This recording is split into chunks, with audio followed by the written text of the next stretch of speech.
The alarm bells rang across the space station. Admiral Kyle Martinez ran down the metal hallway, his boots making loud sounds on the floor. He had been waiting for this day for 20 years. The day when aliens would finally come to Earth.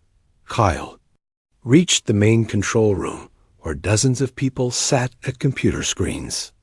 The lights were flashing red and yellow. Everyone looked scared, but they kept working. Kyle walked to the big window that showed outer space. "Sir, they just came out of nowhere," said Commander Lisa Brooks. She was pointing at her computer screen. One moment space was empty. The next moment there were hundreds of alien ships. Kyle looked out the window. He could see them now. The alien ships looked like giant crystals floating in space. They were beautiful, but also frightening. Each ship was bigger than a city. There were so many of them that they blocked out the stars. "How many ships do we count?" Kyle asked. 847 ships, sir," Lisa said.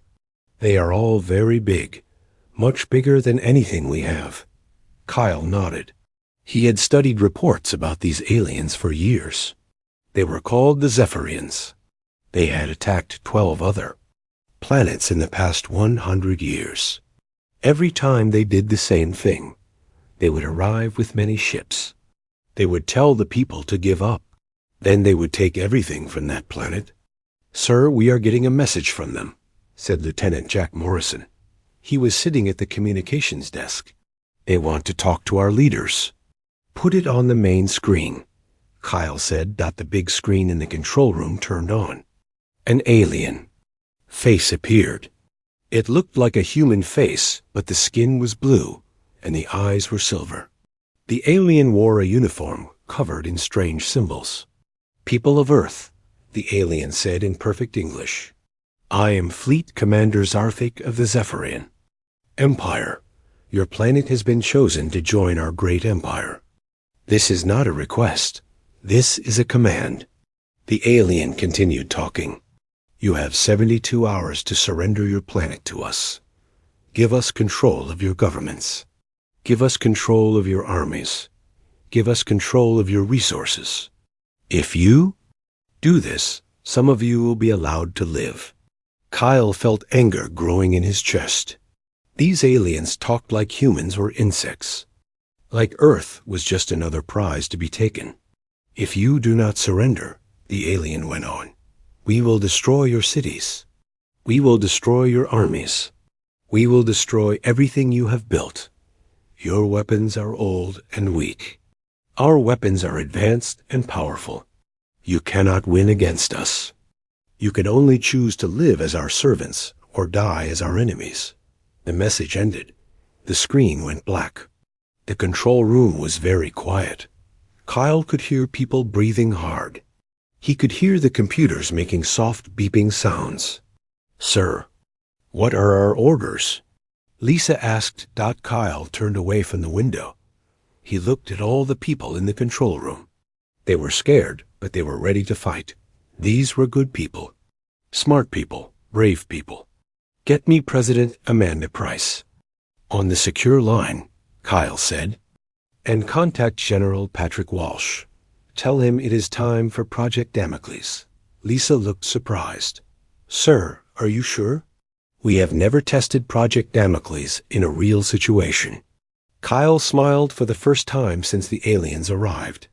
"Lisa, these aliens think they know everything about us. They think we are weak and stupid. They have attacked 12 other worlds.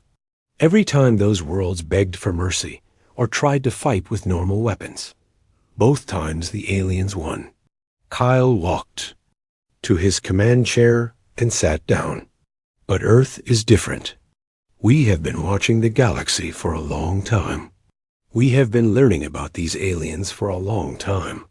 We know things about them that they do not want anyone to know. Down on Earth, in a secret base under the Rocky Mountains, Dr. Benjamin Clark got the call he had been waiting for. He was a thin man with gray hair and thick glasses. He had spent 20 years working on one project. A project so secret that only 50 people in the world knew about it. Dr. Clark, came Kyle's voice over the radio. The Zephyrians are here. It is time. Benjamin looked around his laboratory. The walls were covered with pictures of alien planets. There were charts showing the paths of alien ships across the galaxy. There were computer screens showing data that had taken decades to collect. I understand, Admiral, Benjamin said. We are ready. Benjamin walked to a special computer terminal. He typed in a long password. The screen came alive with information. This was everything Earth had learned about the Zephyrian Empire. But it was not information about their weapons or their ships. It was information about their biggest secret. Dr. Clark, said his assistant, Nancy Foster, are you really going to do this? If we are wrong, they will destroy us. Benjamin looked at Nancy. She was young and smart. She had helped him research the Zephyrian Empire for 5 years. She knew how dangerous this plan was. Nancy, sometimes the truth is the most powerful weapon, Benjamin said. These aliens have been lying to the galaxy for 2,000 years. They have been lying to themselves.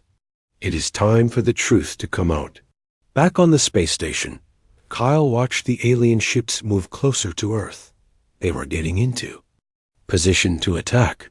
In 60 hours, they would start destroying cities if Earth did not surrender. Kyle opened a communication channel to Earth's leaders. President Amanda Price appeared on his screen. She was in the secure bunker under Washington. D.C. Admiral Martinez, the president said, I have been briefed on the situation. Do you really think Project Damocles will work? Kyle nodded.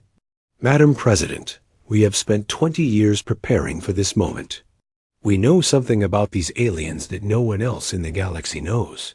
Something that will change everything. Then, you have my permission to proceed, the president said. God help us all. Kyle closed the communication channel. He looked out at the alien ships again. They looked so powerful and confident. They had no idea what was coming. The next 72 hours would decide the fate of Earth.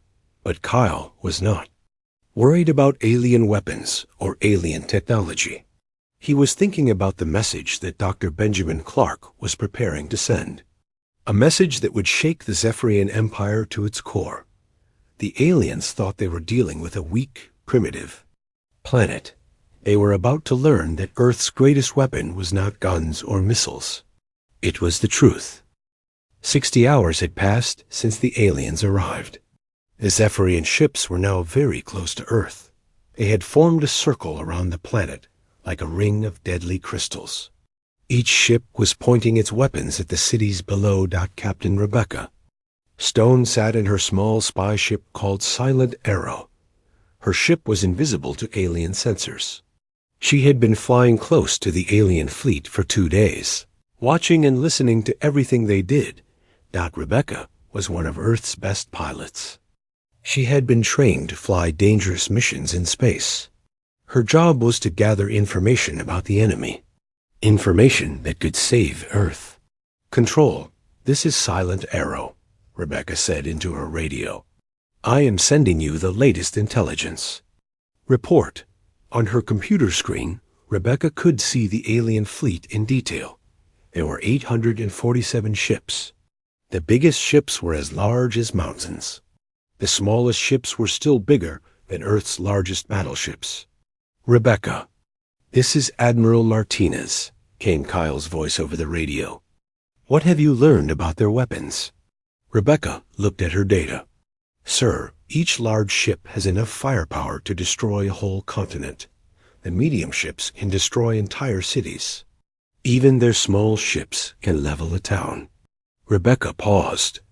The numbers were frightening. Sir, if they start shooting, they can destroy all life on Earth in less than 6 hours.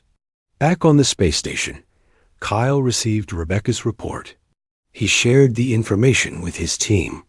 The control room was very quiet. Everyone understood how serious the situation was. Admiral, said Lisa Brooks, the aliens are sending us another message. Kyle nodded. Put it on the main screen. The alien commander appeared again. Zarthik looked even more confident than before.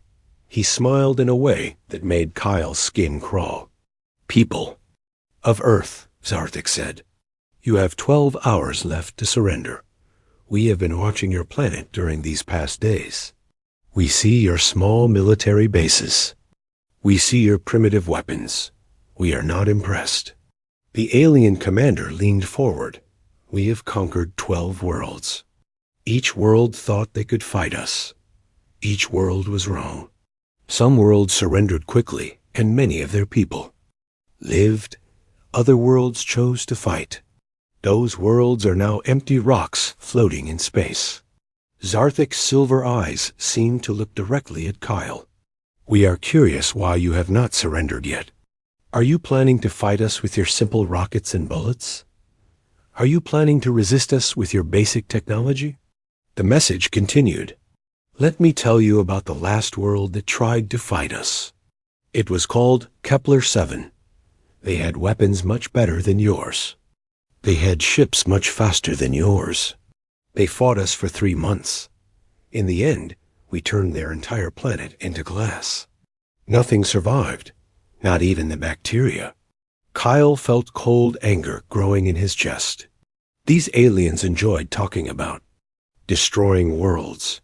They enjoyed making people afraid. "You have 12 hours, Zarthik repeated. "After that, we will begin destroying your cities. We will start with your largest population centers. We will continue until you surrender or until there is nothing left to rule." The message ended. The screen went black. Kyle stood up from his chair. "Get me Dr. Clark on the secure line. And contact President Price.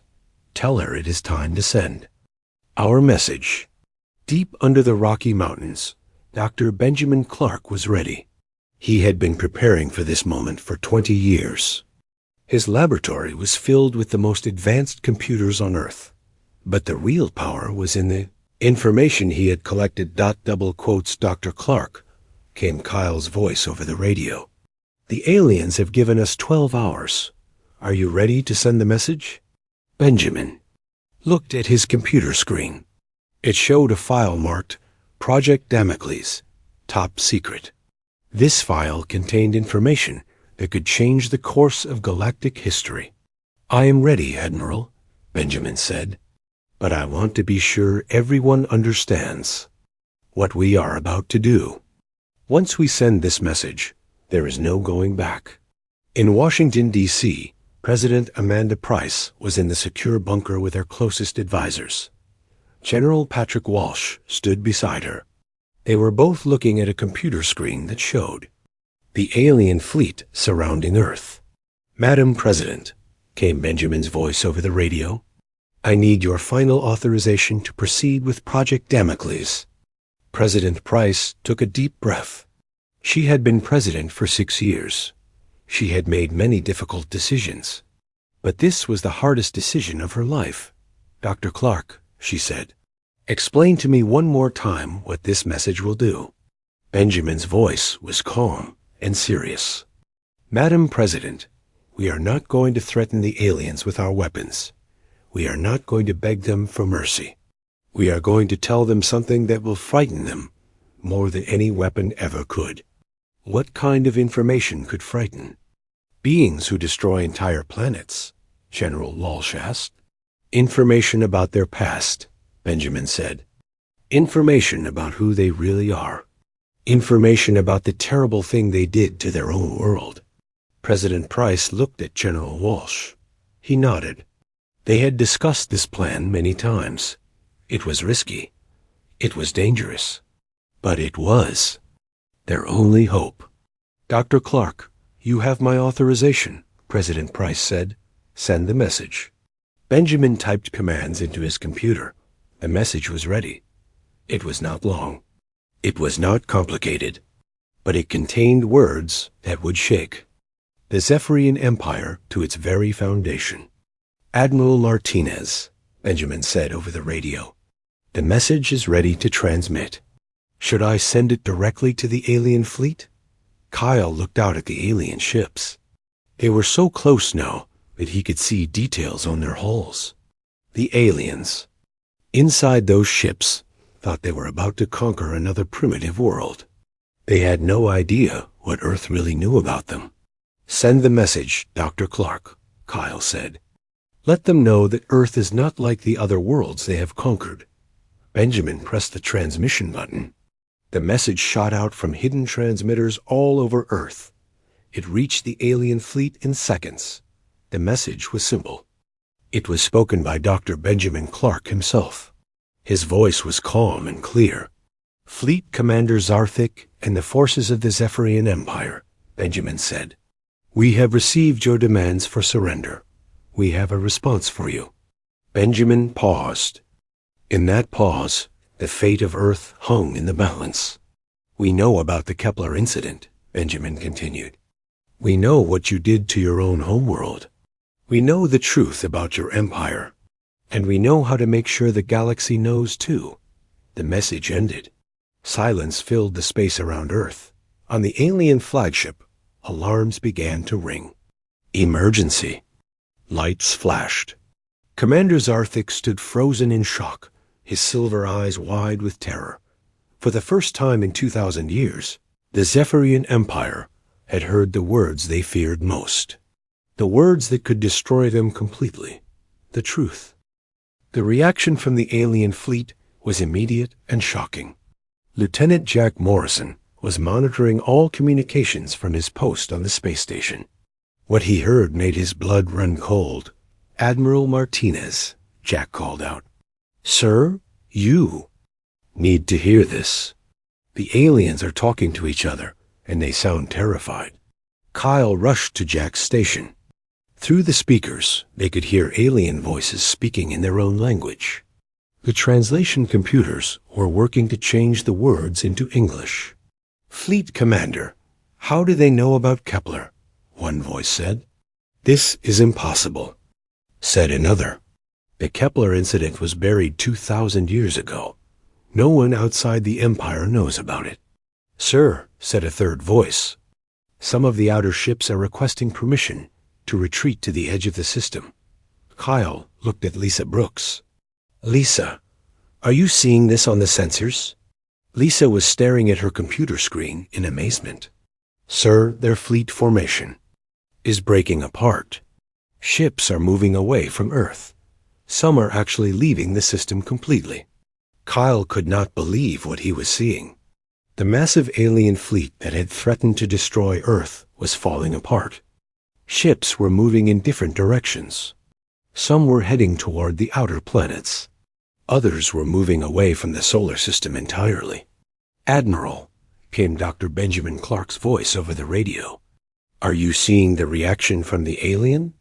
Fleet, we are seeing it, Dr. Clark, Kyle said. But I do not understand it. What is the Kepler incident? What did we just tell them? Benjamin's voice was excited. Admiral, we just told them that we know their biggest secret. The secret that their entire empire is built on lies. Back on the alien flagship, Fleet Commander Zarthik was in his private chambers. He was shaking with fear. His silver eyes were wide with panic. He had not felt this afraid since he was a young soldier 300 years ago. There was a knock on his door. Enter, Zarthik said. His second-in-command, Sub-Commander Veltar, walked in. Veltar was also shaking. Commander, the fleet is asking for orders. Many ships want to retreat. Some captains are talking about returning to the deep space colonies. Zarthik sat down heavily in his chair. Veltar, how did these humans learn about Kepler? We have kept that secret for 2 millennia. We have destroyed every record. We have eliminated every witness. I do not know, sir, Veltar said. But if they know about Kepler, they might know about other things too. They might know about the real reason we travel from world to world. Zarthik put his head in his hands. The Kepler incident was the most shameful moment in Zephyrian history. It was the reason why their people had no real home. It was the reason why they had spent 2,000 years lying to the galaxy. Sir, Veltar said quietly, what if they tell the Galactic Council? What? If they tell the other empires? What if the truth gets out? Zarthik looked up at his second-in-command. If the truth gets out, Veltar, the Zephyrian Empire will be finished. We will be outcasts. We will be hunted by every civilized world in the galaxy. On Earth, Dr. Benjamin Clark was explaining the situation to President Amanda Price and her advisors. They were all gathered in the secure bunker under Washington, D.C. Madam President, Benjamin said, the Zephyrian Empire is not what it appears to be. They are not conquerors by choice. They are refugees. General Patrick Walsh leaned forward. Refugees? But they have the most powerful fleet in the galaxy. They have destroyed 12 worlds. Benjamin nodded. Yes, General, but they did not start as conquerors. They started as a civilization that made a terrible mistake. 2,000 years ago, they destroyed their own homeworld. Benjamin activated a holographic display. It showed star charts and ancient records. The planet Kepler was the original Zephyrian homeworld. It was a beautiful world with billions of people. But the Zephyrians had a civil war. During that war, they used quantum weapons. President Price looked at the display. What happened? The quantum weapons were unstable, Benjamin continued. They caused a chain reaction that destroyed the entire planet. Not just the surface, the entire planet. It was turned into space dust in a matter of hours. The room was silent. Everyone was trying to understand what this meant. The survivors, Benjamin said, were the Zephyrians who were away from the planet when it was destroyed. They were on space stations, on ships, on colonies. Maybe a few million. People out of billions. So they became homeless, General Walsh said. Yes, Benjamin said. But they were too ashamed to tell anyone what had happened. They were too proud to ask for help, so they created a lie. They told the galaxy that they were expanding their empire. They told everyone that they were conquerors who chose to travel from world to world. President Price was beginning to understand. But the truth is that they are homeless. They attack other worlds because they need resources to keep their fleet alive. Exactly, Benjamin said. For 2,000 years, they have been wandering through space, taking what they need to survive. They cannot settle on any world because they are afraid that someone will discover their secret. But how did we learn about this? General Walsh asked. Benjamin smiled. 20 years ago, our deep space telescopes detected unusual radiation patterns. In the Kepler system, we sent probes to investigate. What we found were the remains of a destroyed planet and ancient data crystals that had been scattered through space. Benjamin activated another display. The data crystals contained the complete history of the Zephyrian Civil War. They contained records of the quantum weapon experiments. They contained the names of the survivors who escaped. And the Zephyrians do not know that these records exist, President Price said. They thought they had destroyed all evidence, Benjamin said. They thought their secret was safe. They never imagined that pieces of their homeworld would drift through space for 2,000 years, carrying their history with them. Back on the space station, Admiral Kyle Martinez was watching the alien fleet continue to fall apart. More ships were leaving every hour. The perfect formation that had threatened Earth was now scattered across the solar system. Admiral, Lisa Brooks said, we are receiving a priority transmission from the alien flagship. It is Fleet Commander Zarthik himself. Kyle nodded. Put it on the main screen. Zarthik appeared on the screen, but he looked very different from before. His confident smile was gone. His silver eyes were filled with fear and desperation. Admiral Martinez, Zarthik said, I request a private communication channel. There are things we must discuss. Kyle looked at his team. Clear the channel. Make it secure. When the channel was secure, Zarthik spoke again. His voice was quiet and shaking. Admiral, you have information that could destroy my people. I need to know what you plan to do with this information. Kyle stared at the alien commander. Commander, Zarthik, you came here to conquer my planet. You threatened to destroy my people. Now you are asking me for mercy? Zarthik closed his silver eyes. Admiral, my people have been wandering through space for 2,000 years.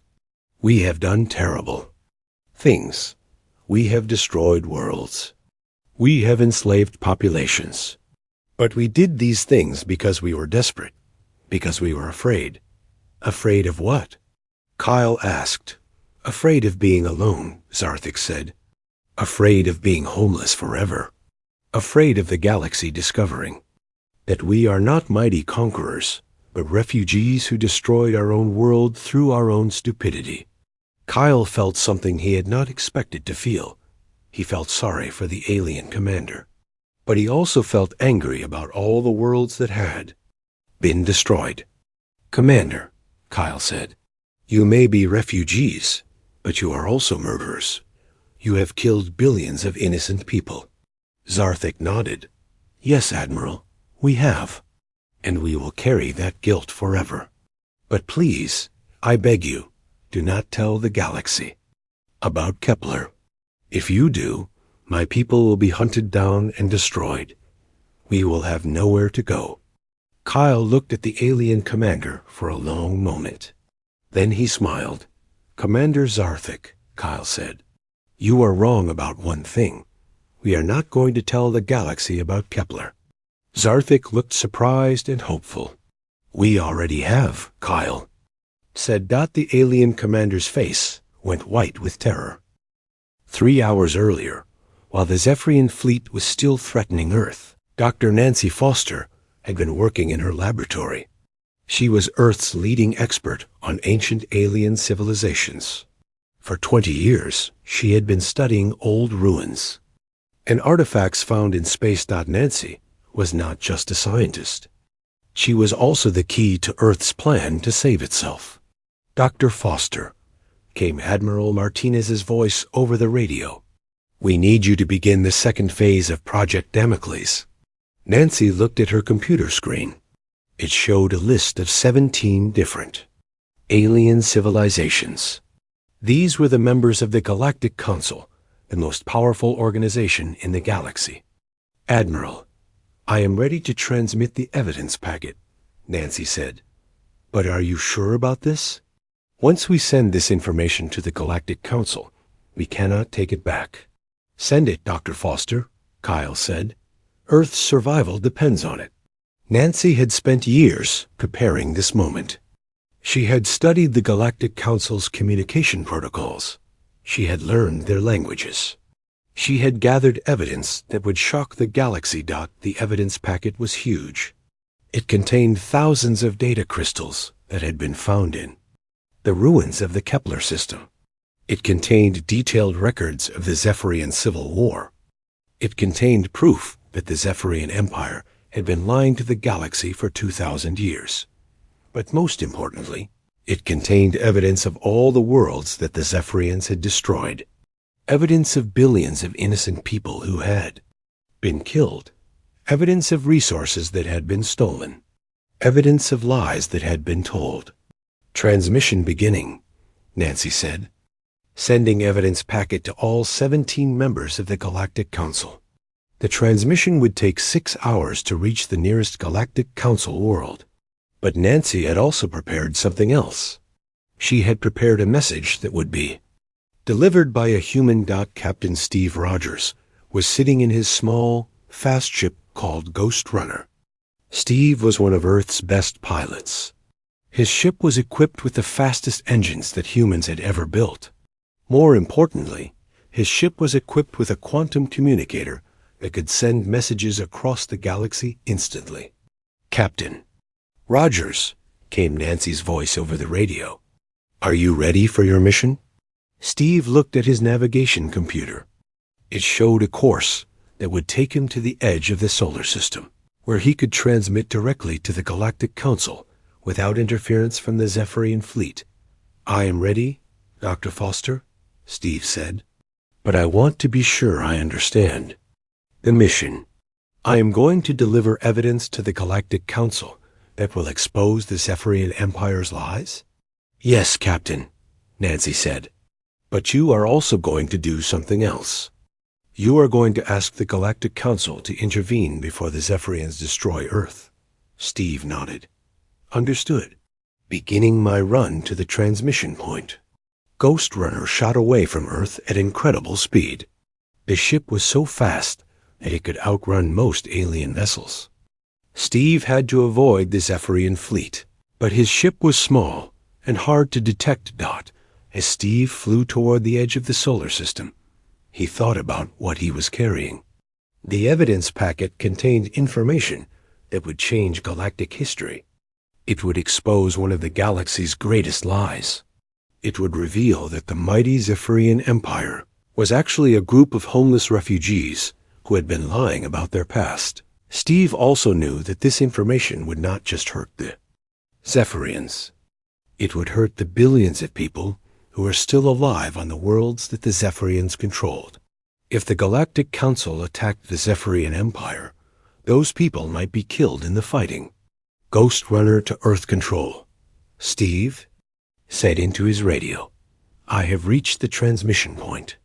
Beginning quantum transmission to the Galactic Council. Steve activated his quantum communicator. The device was one of humanity's greatest inventions. It could send messages across the galaxy in seconds instead of years. Galactic Council, Steve said. This is Captain Steve Rogers of the Earth Defense Force.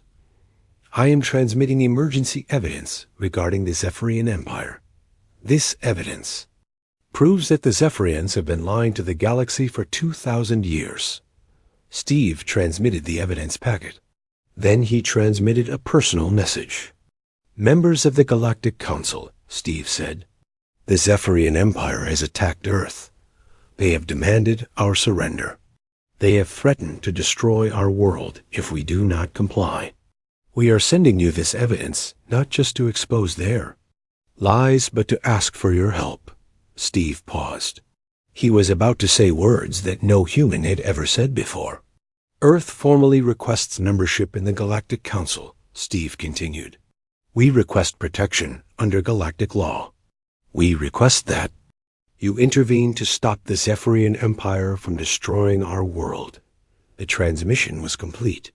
Steve had done his job. Now he had to wait for the Galactic Council's response. On the other side of the galaxy, the evidence packet was being received by the 17 members of the Galactic Council. The Council was made up of the oldest and most advanced civilizations in the galaxy. They had been watching the Zephyrian Empire for centuries, but they had never had proof of any wrongdoing. The first civilization to respond was the Andromedans. They were ancient beings who had been exploring the galaxy for millions of years. Their response was immediate and angry. This evidence is shocking, the Andromedan representative said. The Zephyrians have been lying to us for 2 millennia. They have been committing genocide while claiming to be spreading civilization.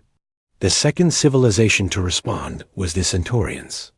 They were a peaceful species that valued truth above all else. Their response was also angry. The Zephyrians have violated every principle of galactic law, the Centaurian representative said. They have destroyed worlds. They have enslaved populations.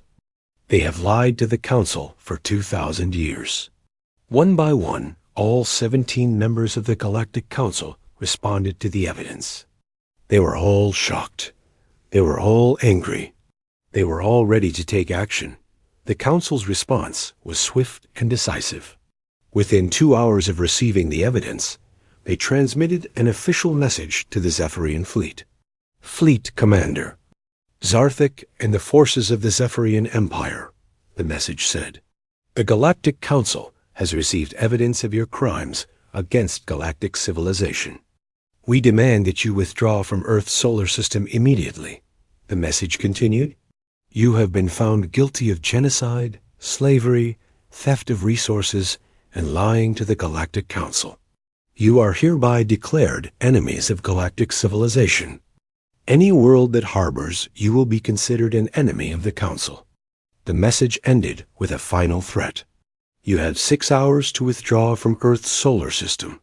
If you do not comply, the combined fleets of 17 civilizations will hunt you down and destroy you. Back on Earth, Admiral Kyle Martinez received the Council's message at the same time as the Zephyrians. He could not believe what he was hearing. "Lisa," Kyle said to Commander Brooks, "did we just get the Galactic Council to threaten the Zephyrian Empire?" Lisa was staring at her computer screen. "Sir, it is better than that. The Council has just declared Earth to be under their protection. They have accepted our request for membership." Kyle looked out at the Zephyrian fleet. The alien ships were moving again, but this time they were not moving toward Earth. They were moving away from Earth as fast as they could. "Admiral," came Dr. Benjamin Clark's voice over the radio, "we are receiving a priority transmission from Fleet Commander Zarthik. He is requesting an immediate conference." Kyle nodded. "Put him on the main screen." Zarthik appeared on the screen. He looked completely defeated. His silver eyes were filled with despair. "Admiral Martinez," Zarthik said, "you have destroyed my people. The Galactic Council has declared us enemies of civilization. We have nowhere to go. We have no home. We have no future." Kyle looked at the alien commander. "Commander Zarthik, you destroyed your own people 2,000 years ago when you chose to build an empire on lies. We just told the truth." Zarthik closed his eyes. "Admiral, my people will be hunted across the galaxy. We will be killed wherever we go. You have sentenced us to extinction." Kyle was quiet for a moment. Then he said something that surprised everyone. "Commander, there is one place in the galaxy where you might be safe." Zarthik opened his eyes. "Where?" Kyle smiled. "Earth." Fleet Commander Zarthik stared at Admiral Kyle Martinez in complete shock. His silver eyes were wide with confusion and disbelief. "Admiral," Zarthik said slowly, "did you just offer my people sanctuary on Earth? The same planet we came here to conquer?" Kyle nodded. "Yes, Commander. But there are conditions."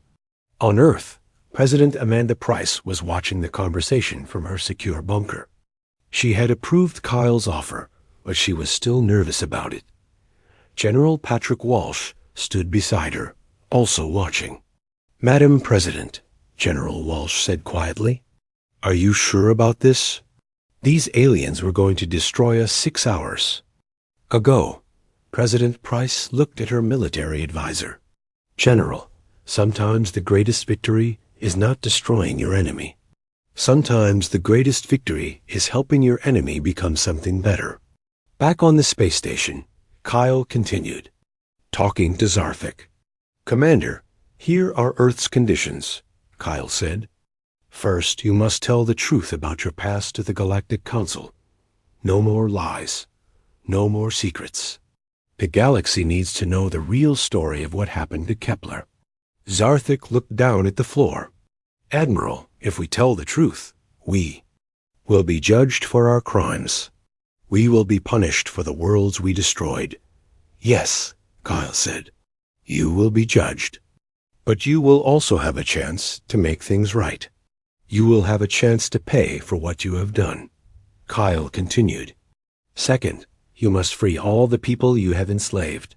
You must give back the resources you have stolen. You must make reparations to the worlds you have damaged." Zarthik looked up. "Admiral, that will take centuries.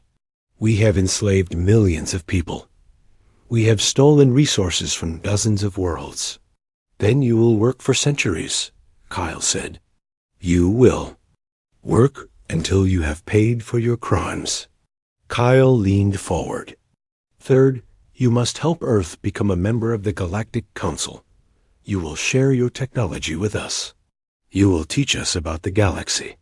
You will help us become a civilized spacefaring species." Zarthik was quiet for a long time. He was thinking about Kyle's offer. It was not what he had expected. He had expected Earth to demand his death. He had expected Earth to want revenge. "Admiral," Zarthik said finally, "why are you offering this? We came here to destroy you. We threatened. Your people. We have killed billions of innocent beings across the galaxy. Why would you help us?" Kyle looked at the alien commander. "Commander, Earth has studied your people for 20 years. We know about your past. We know about the terrible mistake you made. But we also know something else. What is that?" Zarthik asked. "We know that your people are not evil," Kyle said. "You are lost. You are afraid. You have been running from your guilt for 2,000 years. It is time to stop running." Kyle stood up from his chair. "Commander, every species makes mistakes.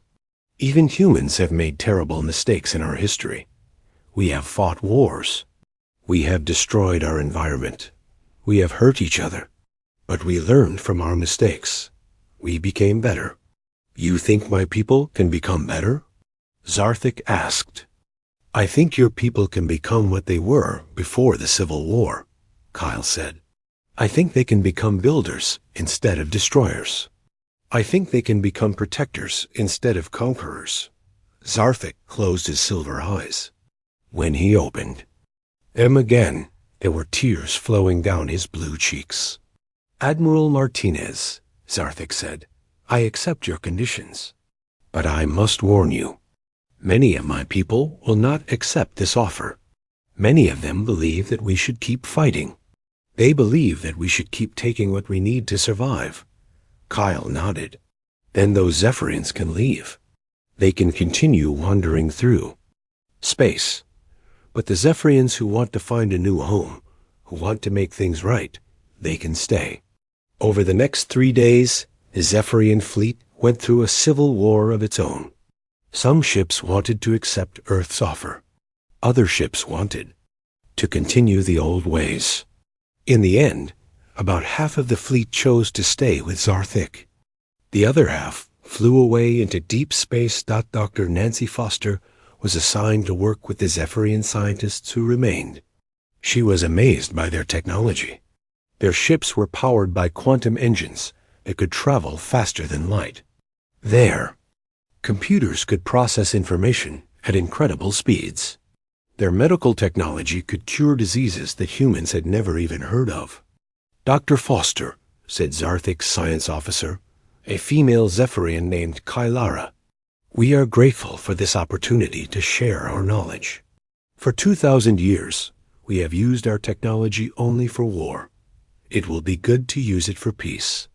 Nancy smiled. "Kylara, humans have always believed that knowledge should be shared. We believe that when different species work together, they can accomplish amazing things." 6 months later, Captain Steve Rogers was piloting the first human ship equipped with Zephyrian quantum engines. The ship was called New Hope, and it was humanity's first true starship. "Earth Control, this is New Hope," Steve said into his radio. "We have successfully completed our first interstellar flight. We are now in orbit around Proxima Centauri." Back on Earth, Admiral Kyle Martinez smiled as he listened to Steve's report. Humanity had just taken its first steps into the galaxy as a true spacefaring civilization. "Steve," Kyle said, "how does it feel to be the first human to visit another star system?" Steve looked out at the alien sun through his ship's window. "Admiral, it feels like the beginning of something incredible." 1 year later, Earth was officially accepted as a member of the Galactic Council. President Amanda Price stood before representatives of 17 different alien civilizations and gave humanity's first speech to the galactic community. "Members of the Galactic Council," President Price said, "Earth is honored to join this great organization. We promise to uphold the principles of peace, cooperation, and truth that bind our civilizations together." President Price looked at Zarthik, who was sitting in the observer section. He was no longer fleet commander of the Zephyrian Empire. He was now Earth's ambassador for Zephyrian affairs. "We also promise," President Price continued, to help other species who have lost their way find a path to redemption. We believe that every civilization deserves a second chance. The Galactic Council voted unanimously to accept Earth's membership. For the first time in galactic history, a species had joined the Council not through conquest or superior technology, but through wisdom and compassion. Dr. Benjamin Clark was now the director of the Galactic Studies Institute on Earth. He spent his days working with scientists from dozens of different worlds. The Institute had become a center for galactic research and cooperation. Dr. Clark, said his assistant, a young human scientist named Robert Kim, the Andromedans have sent us their latest research on quantum physics. They want to collaborate with us on a new project. Benjamin smiled. Robert, 20 years ago, humans thought we were alone in the universe. Now we are working with the most advanced civilizations in the galaxy. It is amazing how much can change when you tell the truth. Meanwhile, the Zephyrians who had chosen to stay with Earth were working hard to make reparations for their past crimes. They had freed all their slaves. They had returned stolen resources to the worlds they had conquered. They had established hospitals and schools on the planets they had damaged. Zarthik himself was leading a mission to restore life to the 12 worlds that the Zephyrians had destroyed. Using advanced terraforming technology, they were slowly bringing dead planets back to life. Admiral Martinez, Zarthik said during one of their regular video conferences, the restoration of Kepler-7 is now 50% complete. We estimate that the planet will be habitable again within 10 years. Kyle nodded. Commander, your people have worked hard to make things right. The galaxy has noticed. Zarthik smiled. It was the first genuine smile Kyle had ever seen on the alien's face. Admiral, my people have found something we lost 2,000 years ago. We have found hope. 5 years after the first contact, Earth had become one of the most respected members of the Galactic Council. Human diplomats were helping to resolve conflicts between alien civilizations. Human scientists were making breakthrough discoveries. Human explorers were mapping new regions of the galaxy. But most importantly, Earth had proven that even the greatest enemies could become the closest allies when truth and compassion replaced lies and fear. Admiral Kyle Martinez, now promoted to Fleet Admiral, stood on the bridge of humanity's flagship, the UES Unity. The ship was a joint project between humans and Zephyrians, combining the best technology of both species. Admiral, came a voice over the radio. It was Captain Rebecca Stone, who is now commanding her own starship. We have received a distress call from the Vega system. An unknown alien fleet is threatening the colonies there. Kyle nodded. Set course for Vega, Captain. It is time for Earth to fulfill its duties as a member of the Galactic Council. As the Unity jumped to hyperspace, Kyle thought about how much had changed since that day when the Zephyrian fleet had arrived at Earth. The aliens who had come to conquer had become humanity's greatest allies. The species that had been built on lies had learned to embrace the truth. And Earth, the small blue planet that had once been threatened with destruction, had become a beacon of hope for the entire galaxy. The warning that humanity had given to. The Zephyrian Empire had not been a threat of destruction. It had been something much more powerful. It had been the promise that the truth would